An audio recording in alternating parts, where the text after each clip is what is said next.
চাওক মই প্ৰথমে আমাৰ যিমানবোৰ আমাৰ কংগ্ৰেছৰ আমাৰ প্ৰাৰ্থীসকল আছে সকলোৱে এজন এজন যোদ্ধাৰ দৰে তেওঁলোকে যোৱা নিৰ্বাচনত কংগ্ৰেছ দলৰ প্ৰতিনিধি হিচাপে ৰাইজৰ মাজত গ'ল যথেষ্ট তেওঁলোকৰ ঘাত প্ৰতিঘাত তেওঁলোকে সন্মুখীন হ'বলৈ হ'ল সকলোৱে দেখিলে যে পুলিচ প্ৰশাসন বিধায়কসকল ভয় ভাবুকি কেনেদৰে ব্যৱহাৰ কৰা গ'ল এইবোৰ চবটো কেমেৰাৰ ওপৰতে আছে প্ৰচাৰ আৰম্ভণিত কেনেদৰে বিধায়কসকলে কথাবোৰ আছিলে শেষৰ ফালে কেনেদৰে কথাবোৰ আছিলে প্ৰশাসনৰ কি ভূমিকা আছিলে আৰক্ষীসকলৰ কি ভূমিকা আছিল তথাপিও এই সময়ত যে আমাৰ কংগ্ৰেছৰ প্ৰাৰ্থীসকলে তেওঁলোকে যে আগবাঢ়ি গ'ল মই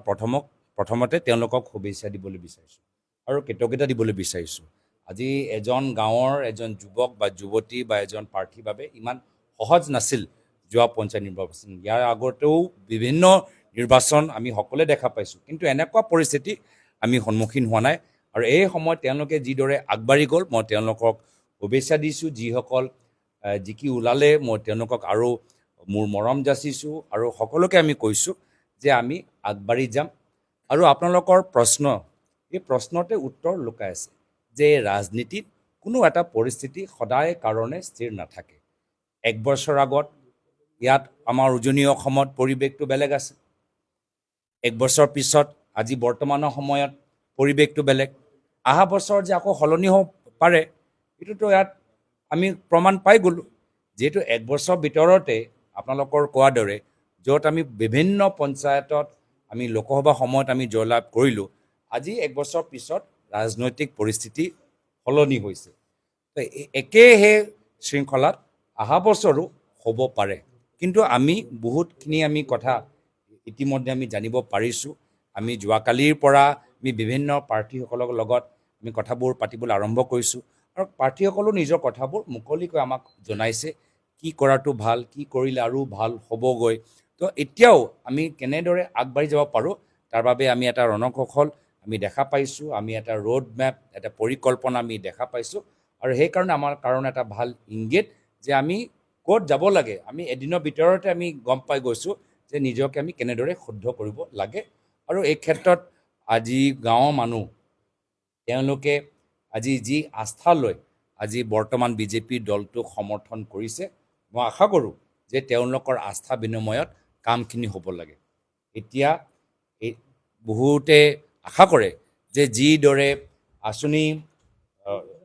উল্লেখ কৰা গ'ল আঁচনিবোৰ নাম লোৱা গ'ল যিদৰে আন্তঃগাঁথনি উন্নয়ন হ'ব সেইখিনি নাম লোৱা গ'ল বিভিন্ন ধৰণৰ ঘোষণা যে কৰা গ'ল সেইখিনি কাম যে হয় আৰু এই ক্ষেত্ৰত ৰাইজক যে বিজেপিয়ে যে মিছা কথা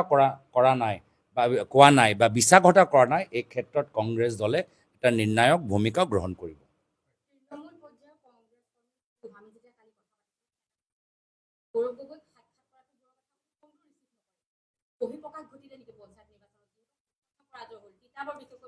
আমি বিভিন্ন সময়ত আমি তৃণমূল কৰ্মীসকলৰ লগত বাৰ্তালাপত আছোঁ তৃণমূল কৰ্মীসকলৰ লগত আমিও যোৱাকালিৰ পৰা আমি লগ পাই আছোঁ যিসকল আমাৰ প্ৰাৰ্থী য'ত আমি ভাবিছিলোঁ যে তেওঁলোকে জয়লাভ কৰিব আমি গোটেইখিনি কথা আৰু প্ৰত্যেক কথা আমি গুৰুত্ব সহকাৰে লৈছোঁ আমি নিজকে কেনেদৰে আৰু শুদ্ধ কৰিব লাগে আমি সাংগঠনিকভাৱে কেনেদৰে শুদ্ধ কৰিব লাগে আমি তললৈ কোনকেইটা বিষয়ৰ ওপৰত বেছি জোৰ দিব লাগে ৰাইজৰ মাজত কিদৰে হেঁচা প্ৰয়োগ কৰা গ'ল আঁচনিৰ আজি কেনেদৰে তাৰ ৰাজনীতিকৰণ কৰা গ'ল প্ৰশাসনৰ কেনেদৰে ৰাজনীতিকৰণ কৰা গ'ল গোটেই আমি ভালদৰে এটা সমীক্ষা আমি কৰি আছোঁ আৰু যোৱাকালিৰ পৰা মই দেখা পাইছোঁ যে আমাৰ কৰ্মীসকলৰ পৰা যি বাৰ্তা পাইছোঁ যে তেওঁলোকে হাৰ মানি লোৱা নাই তেওঁলোকে এতিয়াও মানে নিষ্ঠাৰে ৰাইজৰ মাজত থাকিবলৈ বিচাৰে হয় এদিন দুদিন তেওঁলোকে জিৰণি ল'ব কিন্তু আকৌ পুনৰবাৰ বাগৰ দৰে তেওঁলোকে পথাৰত ফিল্ডত ওলাই আহিব চাওক চব দল নিজকে আৰু শুদ্ধ কৰাটো স্বাভাৱিক তেওঁলোকে নিজকে শুদ্ধ কৰক আমি আৰু আগবাঢ়ি যাম তেওঁলোকে আমাক অনুকৰণ কৰি থাকক আমি আৰু আগবাঢ়ি যাম আমি নতুন নতুন পৰিকল্পনা নতুন নতুন ৰণকৌশল নতুন নতুন প্ৰচাৰ মাধ্যম নতুন ধৰণৰ নতুন বিষয়বোৰ লৈ আমি আমাৰ কথা বিজেপিৰ লগত নহয় ৰাইজৰ পৰা আমি কি গম পাইছোঁ ৰাইজে কি বিচাৰে যিদিনা আমি ৰাইজৰ আহ্বানৰ ওপৰত বেছি জোৰ দিম, ৰাইজৰ পৰামৰ্শ অনুসৰি কাম কৰিম। বিজেপি কি কৰিছে, কি কৰা নহয়, ৰাইজে শেষত গৈ সিদ্ধান্ত ল'ব যে যোৱাবাৰ যদি তেওঁলোকে কংগ্ৰেছক ভোট দিলে, এইবাৰ তেওঁলোকে বিভিন্ন কাৰণত বিজেপিক ভোট দিছে, অহাবাৰ যে নিৰ্ণায়ক যে নিৰ্বাচন হ'ব, যে ফাইনেল ৰিমেচ হ'ব, এই ফাইনেল ৰিমেচত আমি গোটেই ৰাইজৰ ভিত্তিত নিজৰ প্ৰচাৰ আমি কৰিম। ৰাইজে ৰাইজৰ কথা যেতিয়া কৈছে, ৰাইজে অৰুণোদয় পাইছে, ৰেচন কাৰ্ড পাইছে, ৰাইজে বিচাৰিছিলে যে ভাৰতে পাকিস্তান আক্ৰমণ কৰক, তেওঁ আক্ৰমণ কৰিলে। গতিকে ৰাইজৰ যিমানবোৰ আকাংক্ষা আছে যেন বিজেপি চৰকাৰে যেন পূৰণ কৰিছে, তাৰে প্ৰতিফলন নিৰ্বাচনত আমি দেখিবলৈ পাইছোঁ বা ২৬ৰ নিৰ্বাচনতো এইখিনিয়ে প্ৰভাৱ পেলাব বুলি ভাবে নেকি? আকৌ কৈছোঁ, এক বছৰৰ ভিতৰত ৰাজনীতিত যথেষ্ট মানে তাত সলনি হ'ব পাৰে, পৰিৱৰ্তন হ'ব পাৰে। অহা বছৰলৈকে কি পৰিস্থিতি থাকে, কি পৰিৱেশ থাকে, মানুহৰ মাজত যিহেতু এই নিৰ্বাচনত তেওঁলোকে নিজৰ গাঁৱৰ প্ৰতিনিধিসকল তেওঁলোকে চিনাক্ত কৰি আছে বা গাঁৱৰ প্ৰতিনিধি চাই তেওঁলোকে ভোট দিছে। অহা বছৰ তেওঁলোকে চৰকাৰ, বিধায়ক বা বিধায়িকা বা চৰকাৰৰ কোন দলৰ চৰকাৰ হ'লে বেছি ভাল। তো অহা বছৰ নিৰ্বাচনত ৰাইজৰ মনত যিবোৰ প্ৰশ্ন থাকিব, সেই প্ৰশ্নত যথেষ্ট এটা পৰিৱৰ্তন দেখা পাব। আৰু সেইকাৰণে যদি যোৱা বছৰ তেওঁলোকৰ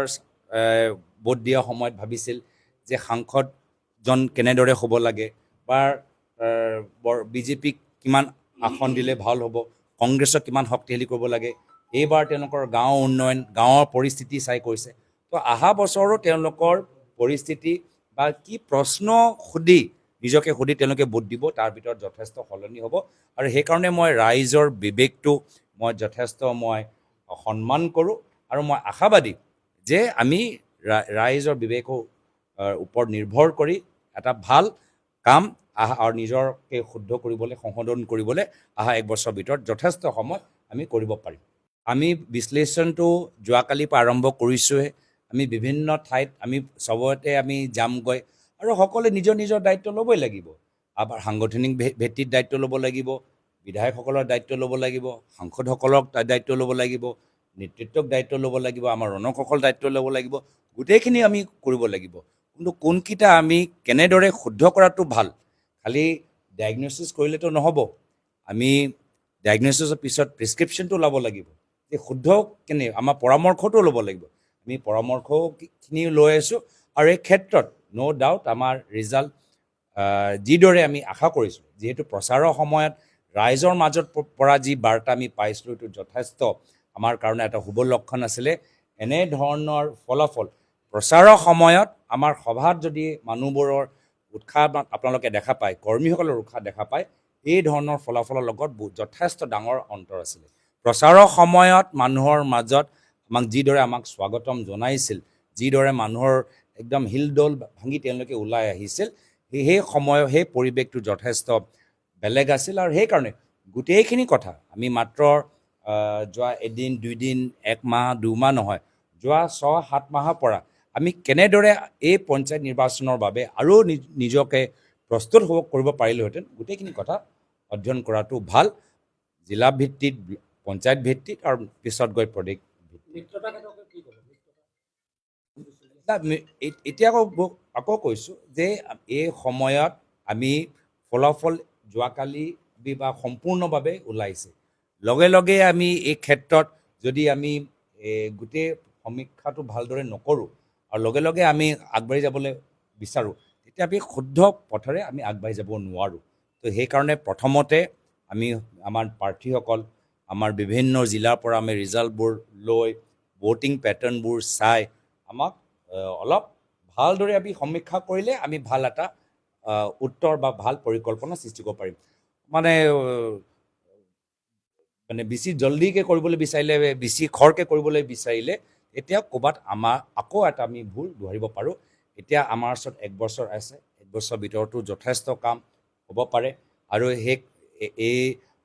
যোৱা বছৰ, এই বছৰ ৰিজাল্টৰ ভিতৰতে আমি গম পাই গৈছোঁ যে এক বছৰ এটা অঞ্চলত পৰিৱৰ্তন আনিবলৈ হ'লে যথেষ্ট সময়।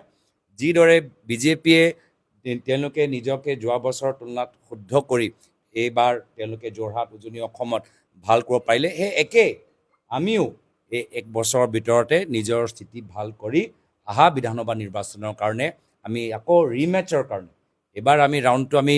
মানি লৈছোঁ যে যোৱা বছৰ প্ৰথম ৰাউণ্ডটো আমি জিকিলোঁ, এইবাৰ ছেকেণ্ড ৰাউণ্ডটো তেওঁলোকৰ ভাল হ'ল। ফাইনেল যে ৰিমেটচ অহা বছৰ হ'ব, এই ৰিমেটচৰ কাৰণে একদম মানে গোটেই জোৰ লগাই আমি ৰিমেটচটো আমি জিকিবলৈ আমি চেষ্টা কৰিম।